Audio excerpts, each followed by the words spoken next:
The $5 footlong was an absolutely amazing deal, and it's crazy to think it was discontinued over 10 years ago. But can you still make it at home? Can we make our own footlong sub and only spend $5 on all of our ingredients? With the price of groceries, this might seem impossible, but we'll be saving money by making everything from scratch. And I'll also be showing you a few tips on which ingredients cost less, but don't skip out on flavor.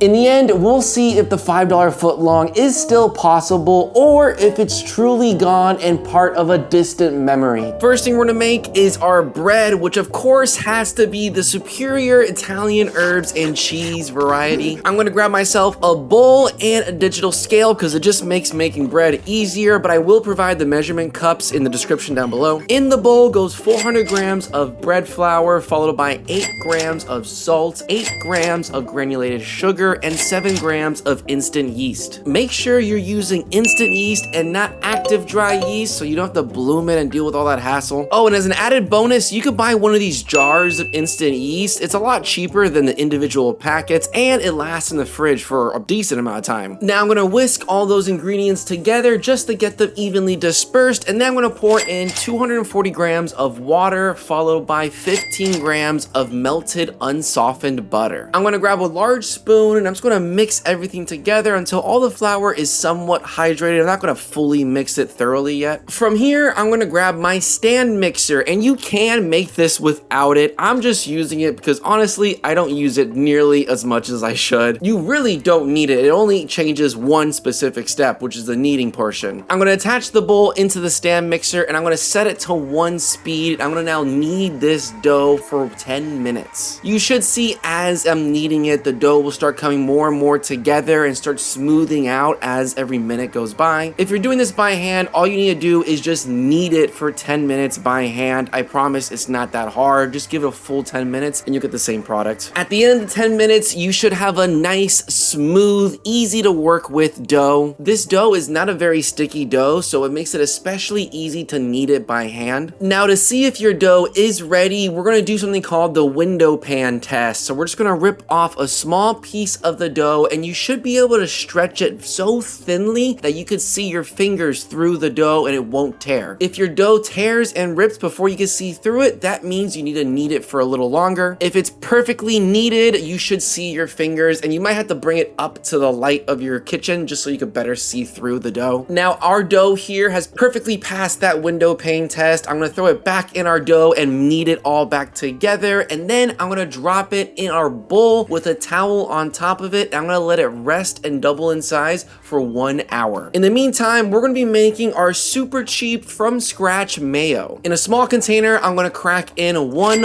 whole egg, and then I'm gonna drop in 1 clove of garlic, which, fun fact, 1 clove of garlic is cheaper than 1 teaspoon of granulated garlic. On top of that, we're gonna throw in 1 tablespoon of Dijon mustard, which is honestly one of my favorite condiments ever, as well as a few dashes of red wine vinegar, a pinch of salt, and then 225 grams or 1 cup of vegetable oil that's gently poured in there so that way the eggs and all of our other ingredients stay in the bottom. Now typically when I make mayo, I use olive oil or avocado oil, but we're using vegetable oil here because it's significantly cheaper than other versions of oil. It's actually one of the cheapest versions of oil. Now I'm gonna grab myself an immersion blender and I'm gonna gently stick it in all the way to the bottom of our container, and I'm gonna turn it on and very slowly bring it up. I wanna make sure I'm slowly turning that oil into mayo, and just as a tip, the slower you do this, the thicker your mayo will become. If you try to mix it all in a little faster, you will get a looser mayo, so it depends what kind of consistency you want. I want an ultra thick mayo, so I took my time when bringing it up and mixing everything together. Now this mayo is simple, but it does taste insanely delicious. Just be warned that you might smack your tooth with the immersion blender.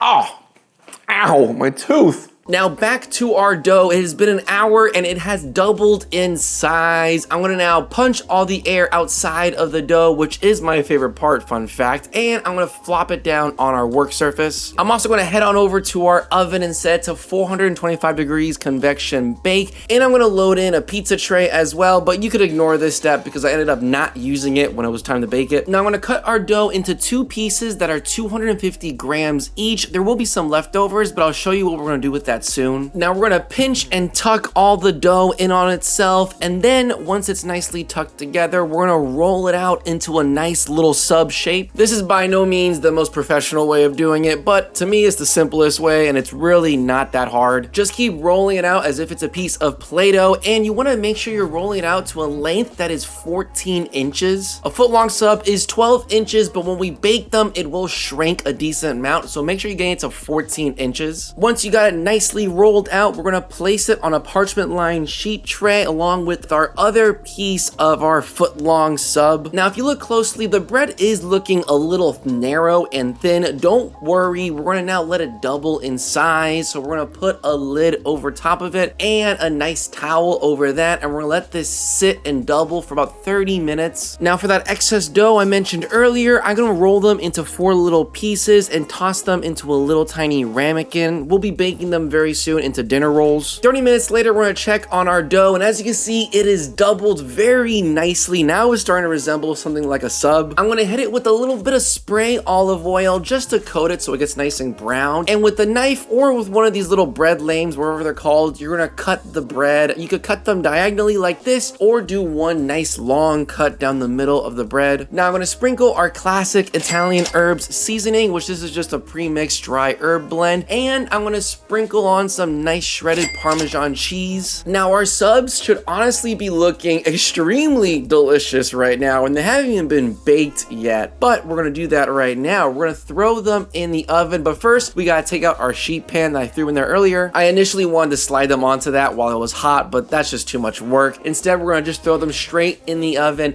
and we're gonna spray some water in the oven as well. This water will help steam up the oven, which will expand the dough, giving us a bigger loaf. Now I'm gonna close the door, and we're gonna bake this for 25 minutes, and I'm also gonna clean up after myself, putting away the cheese, and this is the best time right now for you guys to hit the like and subscribe button. 25 minutes later, our bread is looking absolutely stunning. It generally looks and smells significantly better than any Subway Italian herb and cheese sandwich I've ever seen. I was very happy with this end product here. Now I'm gonna move them over to a wire rack so that way it doesn't get steamed on the bottom. And as you can see, this is a full foot-long sub. It did shrink a couple inches, but between the slices down the middle or the diagonal slice, I think they both look insanely good. I'm gonna cut it open like a sandwich and take a look inside, and it looks and smells so good. I promise you, if you make this, you're gonna love it. Now this bread surprisingly only costs 82 cents per loaf, which I think is an insanely good deal, especially because you can't get Italian herb and cheese bread at any normal grocery store. And if you're curious, this is how those little balls of dough turned out as well. They're perfect little dinner rolls. You can see here they're nicely airy and fluffy, and they're nicely steamed up as well. They taste absolutely phenomenal by themselves, but I also drizzled a little bit of lavender balsamic vinegar that I had laying around. Oh my god, this was an incredible bite. But back to our sandwich, it's now time to assemble it. Now we're gonna first smear on some of our homemade mayo on it, and as you can see, I'm actually weighing all these ingredients. That's because I'm trying to be as accurate as possible for how much they cost per the weight of it. But either or, after the mayo, we're gonna next lay down some nice romaine lettuce, which I just ran my knife through it, giving us nice thin strips. After the lettuce, we're gonna next lay down some nice slices of tomatoes, which same thing, I sliced it nice and thin with my knife. I didn't want them to be too thick. I like a thinner tomato, to be honest. After the tomatoes, we're gonna next give it an even layer of sliced chicken, followed by sliced turkey as well. And I will be following the Subway protocol of just doing one layer of each meat. We are not doing a double meat, we're doing a classic $5 sub here. And then our last ingredient will be our cheese, which I wanted to use provolone, but I ended up going with Havarti cheese because it was what they had at the grocery store, and it was also very cheap. But close that sucker together, and now this is your foot-long Subway sub. And I'm not gonna lie, this thing, as simple as it is, tastes absolutely insane. Something about the homemade bread and the homemade mayo just brings it all together and elevates it to a whole other ballpark. Subway wishes it could taste like this. But now let's get into the nitty-gritty and find out if this footlong sub is truly under $5. Okay, so how much did this sub cost when you calculate all the ingredients we used? Now, just so you know, I weighed everything before actually using it, so I calculated the cost per weight,